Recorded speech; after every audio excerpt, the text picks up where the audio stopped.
Hi again. History of Christianity by Kenneth Scott Latourette. The Conversion of the Magyars, page 394. It was late in the 9th century, while the Viking invasions of Europe were in full flood and the measure of order given by the Carolingians was declining, that the Magyars effected settlements in the modern Hungary. From there they repeatedly raided Italy and Western Europe as far as the North Sea. Pagans, they burned churches, plundered monasteries, killed some priests before the altars, and carried others into captivity. They contributed to the low ebb of Christianity in the first half of the 10th century. Rising German power checked the Magyar advance, and in 955 Otto I inflicted a stunning defeat which freed Western Europe from the Magyar terror. Germans, Christians, moved eastward and colonized regions on the Danube on the Magyar borders. On the southeast, the Bulgars had become Christians, and the faith, as we have seen, was spreading in Bohemia and Poland on the Magyars' north. It is not strange that Christianity began making headway among the Magyars themselves.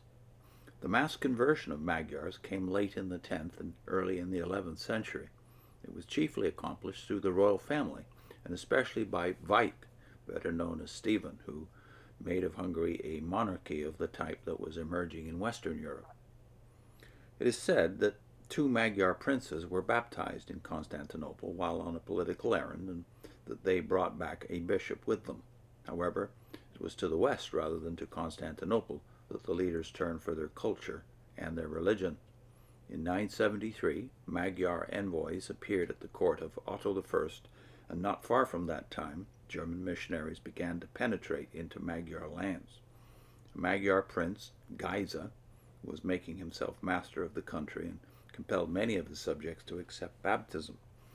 Baptism and submission to his authority appear to have gone hand in hand. Geisa's labors were brought to a culmination by his son Vajk, that is, Stephen.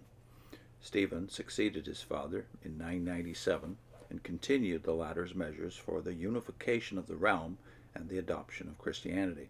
He himself preached to his subjects, urging them to accept the new faith, although some question has been raised about the authenticity of the papal letter, which is our chief source of information. It is said that in the year 1000, Stephen asked of the Pope and received the royal title, a crown, and a hierarchy for his realm, with an archbishop and subordinate bishops. It is certain that many missionaries entered, a large proportion of them Slavs, and that by legislation Stephen enjoined respect for Sunday, decorum during church services, and the payment of tithes for the support of the church.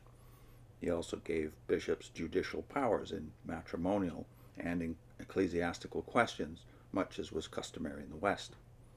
Stephen's innovations met stubborn resistance, which from time to time flared up in open rebellion. When death removed his strong hand, that is in 1038, the almost inevitable reaction revived pagan rites and brought violence against the clergy. However, after a generation of internal dissensions and foreign wars and invasions, late in the 11th century, a succession of strong monarchs gave renewed support to Christianity and the Church. Next time, Christian counter-gains against Islam in Spain and Sicily. I'll put in a link, which is actually the first of 4 videos that we did on the history of the Christian church according to the parable. The parables, actually, 2 of them, the parable of the sower and the parable of the wheat and weeds. Wheat and weeds will grow together. See you next time.